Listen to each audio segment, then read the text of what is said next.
அரியலூர் மாவட்டத்தில் பணியில் இருக்கும் ஒரு இராணுவ வீரர் தனது குடும்பத்திற்கு இழைக்கப்பட்ட அநீதிக்கு நியாயம் கேட்டு மாவட்ட ஆட்சியர் அலுவலகத்திற்கு செல்ல முயன்றபோது அவரை காவல்துறையினர் தடுத்து நிறுத்தி அப்புறப்படுத்திய நிகழ்வு. நாட்டை பாதுகாக்கும் இராணுவ வீரருக்கே சொந்த நாட்டில் பாதுகாப்பு இல்லை என்ற அவலம் மிகுந்த கொந்தளிப்பை ஏற்படுத்தியுள்ளது. மிஸ்டர் சரண்ராஜ் அண்ட் அவரோட தம்பி சத்யமூர்த்தி 2 பேரும் நில தகராறுல எங்க அப்பாவை அடிச்சிருக்காங்க. நான் ப்ராப்பரா ரிப்போர்ட் கொடுத்துருக்கேன். ஆனால் போலீஸ்காரங்க நடந்த சம்பவத்தை மறைச்சி ஆனால் அவங்க சொல்றதான் நியாயம் சொல்லிட்டு பேசிட்டு இருக்காங்க. இது நான் சொல்ற வழக்கை மாற்றி கூட போடுவாங்க. அவங்க 2 மாசமா நானும் பொறுமையாக ரிப்போர்ட் கொடுத்துருக்கேன். 2 மாசம் ஆகிப்போச்சு. ராணுவ வீரனால எனக்கே இங்கே பாதுகாப்பு இல்லை. சாதாரண மக்களுக்கு எப்படி இவங்க பாதுகாப்பு கொடுப்பாங்க? இவங்க காக்கி சட்டை போட்டு அநியாயம் பண்றாங்க. தமிழகத்து இராணுவ உறவுகளுக்கு அருப்புக்கோட்டை அண்ணாதுரையின் இனிய மாலை வணக்கத்தை தெரிவித்துக் கொள்கின்றேன். நேற்று அரியலூர் மாவட்ட ஆட்சியர் வளாகத்திற்கு முன்பாக ஒரு இராணுவ வீரர் தன்னுடைய தந்தைக்கும் தன்னுடைய குடும்பத்தாருக்கும் இழைக்கப்பட்ட கொடுமையை அவர் காவல் நிலையத்திலே புகார் கொடுத்தும் கூட கிட்டத்தட்ட 1.5 மாதங்கள் 2 மாதங்கள் ஆகியும் கூட அதனை காவல்துறையின் மூலமாக விசாரிக்காமல் மீண்டும் இவர் அதனை மாவட்ட ஆட்சியர் அவரிடத்திலே மனு கொடுக்க வேண்டும் என்று வருகிற பொழுது மிகவும்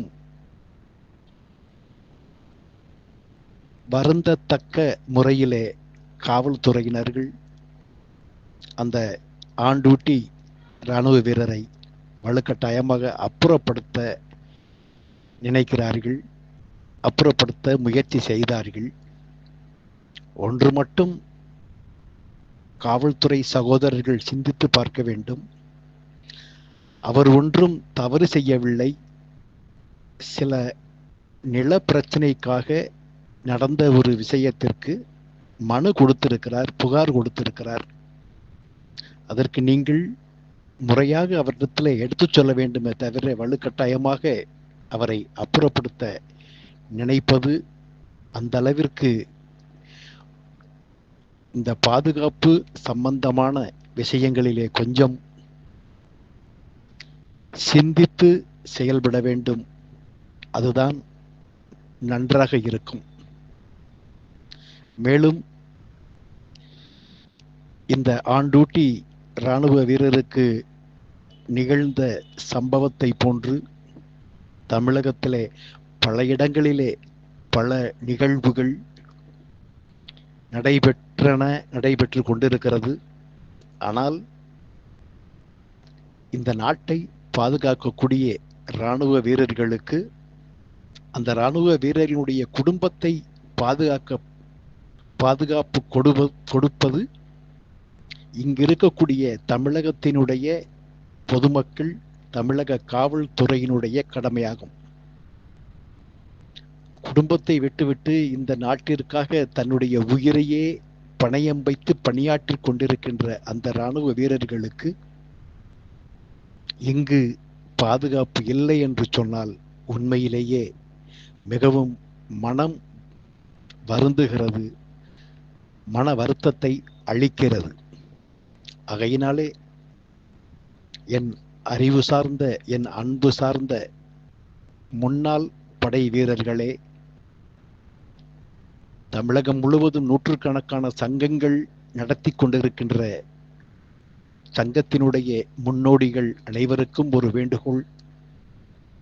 நாம் செய்ய வேண்டியது அனைத்து மாவட்ட ஆட்சியர்களுக்கும், அனைத்து மாவட்ட காவல்துறை கண்காணிப்பாளர் அவர்களுக்கும், முதல்வர் அவர்களுக்கும், நம்முடைய நலத்துறையினுடைய அமைச்சர் பெருமகனாருக்கும்